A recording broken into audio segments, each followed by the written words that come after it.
Fabiano, you won a very nice game against Najer. Were you surprised with his opening moves like g6 and rook b8? I was a bit surprised. Well, g6 is a very typical plan. So this is to prepare knight h5 without allowing knight takes e5. This is a very typical idea. And I knew something about the position. Like my idea to delay castling a little bit was actually, I think, quite subtle. Like I knew that it could be useful to play knight f1 before castling in some cases. But this rook b8, b5 was a bit surprising because I thought opening the a file is more to my benefit. On the other hand, he does get b5 ideas in some positions which are quite useful. Like if I ever play c3, then he can try to play b5, b4 and open some lines on the queen side. So I wasn't too surprised. And then knight h5, bishop g5 is very typical, and bishop f4. So I thought I only have a tiny, tiny advantage, but I wasn't sure how to play it. And I was really like hesitating for many moments because a lot of moves look more or less similar, but there's some subtle differences. And then he did surprise me with knight d4. This was the main surprise because I thought he would simply play knight f4, and we have, okay, tense, slightly better position for white, but very close to equality, I thought. And knight d4 makes it very sharp, but I thought very risky for him as well. And I think basically he made some inaccuracies. After I played rook a7, rook a8 looks correct, take, g3. I was really hesitating here because g3, I had to calculate a lot of things, including what happened in the game with this whole rook e4 stuff. So when I played g3, I was kind of... You looked at knight e5 and everything when you played g3? Yeah, when I played, well, kind of when I was playing rook a7, but I wasn't... Like after rook a7, rook a8, I basically thought I should play rook a7 because I need his queen to be distracted from the king side. And after that, I was considering either to play queen d2, after which he takes on g4 instead of g3. Let's say queen d2, he takes on g4, takes knight f6. And the problem is that my g-pawns are doubled, and it's not such a good thing because it makes my structure a bit inflexible. So I thought he'll put his knight on e5, I'll play like f3, g3, king g2, and then play g5, and I can't really extricate the knight from e5. So I decided g3, and basically I was considering two moves here. One is queen a5 and one is rook e8. And in both cases my intention was to play e5, so I thought it could even transpose. Queen a5, e5, and rook e8 here, and so there's a lot of different versions of this stuff. And rook e8, e5, I thought that he's in a huge amount of danger because he can no longer take on g4. So maybe he should have played bishop g4 the last moment instead of rook e8. Bishop g4, queen g4, knight f6, queen goes, I don't know, f3 or d1. Wasn't really sure. I thought maybe f3 or f4. And then we get this position. He plays rook e8, queen a5, and I'm a tiny bit better, but not a whole lot. So that's what I was a bit worried that he would do. And then after e5, I kind of saw this taking queen a5, and at first I was a bit worried, but then I realized that I always have b4. Like he doesn't really threaten rook e5 in many cases because I have b4. So I was also a bit hesitating here because queen f3 is very dangerous for him instead of rook e4. Did you consider queen f3 instead of rook e4? Yeah, I thought this is a very dangerous move, but I thought rook e4 is much cleaner because after queen f3 he has a bunch of moves. So he has f6, he has bishop f5, but I thought bishop f5 is probably bad because I can even just move my rook, like rook e2, and he can't take on e5 because b4 again. So I thought f6, now my knight is... The funny thing is that it's not always hanging. For example, if I play like rook e4, rook e2 even now, after f6, rook e5, there's b4. And if queen b4, rook e5, f5, queen f7. And if rook f5, then I always have rook e7 invasions. So f6 is actually not attacking the knight because it's kind of attacking it, but still my rook on e1 is hanging, and I thought like f6, maybe b4, queen d5, but then bishop to e6, bishop e6, I think, yeah, queen c6. It was some sort of mess. I couldn't like figure it out, and I thought, okay, here I'm potentially sacrificing material. After rook e4, there's not much to calculate. Rook e5, b4 is immediately winning. This is pretty simple, and his bishop is attacked, so if he moves it to f5, knight c6, picks up the d4 pawn at the very least. If he moves it to e6, also there's knight c6, probably among other things, like even queen f3 is probably crushing there. And so the only thing to calculate really was knight to f6. Otherwise I just win material. So knight to f6, so I kind of saw that this endgame, either if I play knight b8, or if I play bishop d3, then he traps my knight on d7, bishop d3, rook e8, bishop f5, f6, but okay, it's also still winning because king and pawn endgames are winning. I thought maybe instead of the endgame he could try f5. But okay, f5, like instead of queen f5, f5. But then bishop d3, so he has to play rook e6 because rook e7, queen c6 is crushing. And rook e6, I thought queen f4 is probably crushing here. Like queen f4, queen d5, queen c7, rook e7, knight b6. I mean, so yeah, so probably at this moment it's already hopeless, and he was probably hoping that the endgame wasn't so easy, but it was quite straightforward. yeah, I think it's completely hopeless because his pawns can't move on the queen side. That's what I realized, that basically no matter what construction there is, his pawns never move. Whether my knight's on d7, on a6, or on c6, but c6 is of course the best. So I quickly tried to get it to c6, and I think like after knight b8, f4, everything wins. Knight c6 wins, gf4 wins, bishop d3 wins, everything. So g4 was just trying to make it as like clinical as possible. Fantastic. This was a very nice, clean game of yours. One of the things, you are the leader now, is that this tournament you are not playing for the candidate spot, yes? So your motivation mainly is to just play another tournament, like a good event, or what is it? Yeah, well, I don't find it so strange because like 90% of the tournaments I play are just tournaments. So they're just for rating, for playing well, for some prize money, or just the prestige of winning a tournament. Like, there's only a few qualification events, so I don't see it as particularly weird.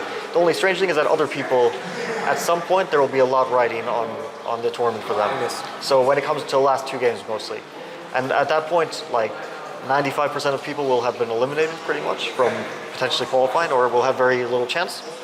But there will be a few people who have a lot of pressure on them, and it may even come down to tie breaks. For example, last time I qualified, I got second place. Ali Reza got first place with 8 points. I got second place with 7.5, tied with Grigorio Parin.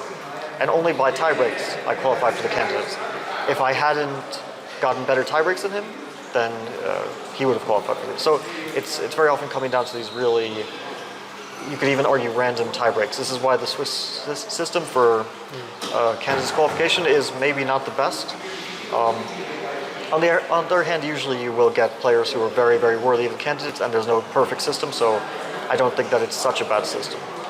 Yeah, and I heard from your podcast that you had very big difficulties in getting your stuff. Are you now settled into Isle of Man? Yeah, I got my stuff. Well, so something very scary happened. They lost my luggage, and so I filled out this online form because at the airport there was no people to kind of take the information, so I filled out the online form. And they asked for two addresses, my home address and my address here.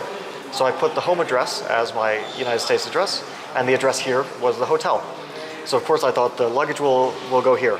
So basically I was tracking it, and then when the flight landed, I saw that it's scheduled for arrival at my address in the United States. So I started to panic, because if they send it to the United States, and this was like 1 hour before the ceremony, if they send it to the United States, I'm in huge trouble, right? I mean, I'll have nothing for the entire trip, which is 2 weeks long. So I quickly took a taxi to the airport, and I found my luggage sitting there, and I picked it up personally. And I also saw a lot of people lost their luggage, so like David Howell, Maxime Bachelagrave. I saw a lot of luggage sitting there, but I took mine, and that was, thankfully, I did get my luggage. But now you feel comfortable. You have your favorite spot, as you said, the T junction, and so everything's good here. Yeah, I feel quite comfortable here. I've been here many times. First time in 2016. Never finished behind second spot, which is also amazing. Always second. Always strange. When I was here, 2016, I got the same score as Pavel Elyanov. I think we both had a performance like 2880 or something. Like we both had very good tournaments, but I got second on tie breaks. They use the progressive system, and so I basically made an earlier draw, so that was it. The tie breaks were over for me, and then 2017 2017 I played as well, and I didn't get second. I think Magnus got first and Caro got second, I believe. But I might be wrong on that one. So 2017 I think I finished like, I had a decent tournament, but I finished maybe third on third tied with other people, but probably lower than that, maybe fifth place or something. So yeah, that was, and then 2019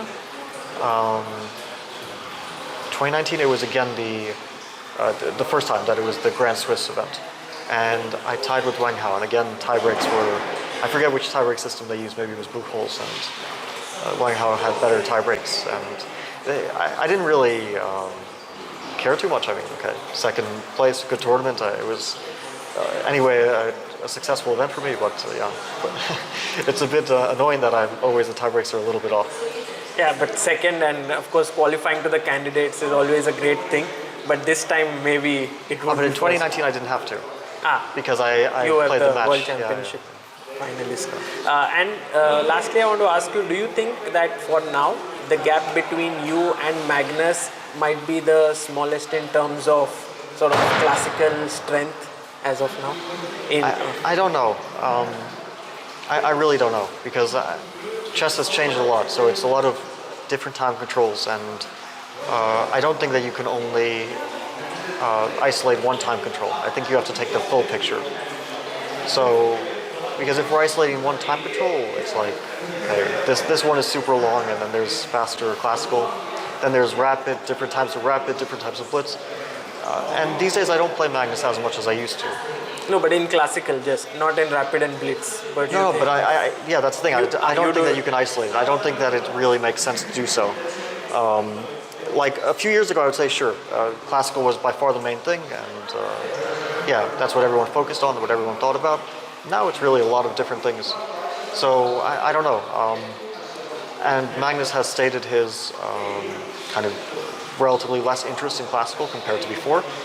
But yeah, I think that Magnus these days it's a question also of his motivation. When he's on, then he can really be by far the best. Also, when I'm on form, then yeah, I can also be very, very good. But like the World Cup, I think this was the biggest event of the year, and he won that.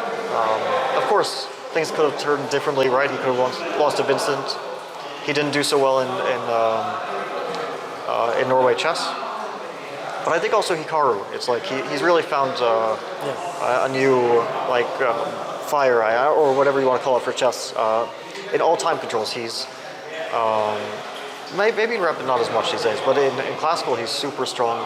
He's very consistent. I think that he's really found his form.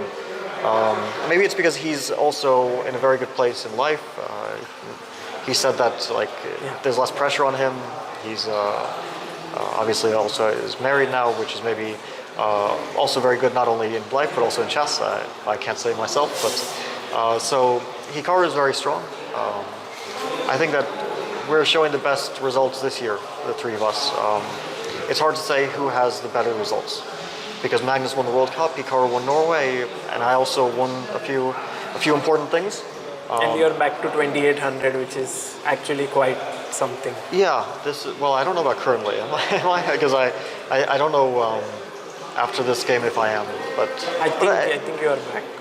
But yeah, I think that like 2800, let's talk after the tournament. I mean, it's still a tournament, it can go any which way. Tomorrow I could be 2798 or 93 or 2802, whatever, so we'll talk about the rating after the tournament. Well, Fabi, thank you so much. It was a pleasure talking to you, and have a good rest day. Thank you.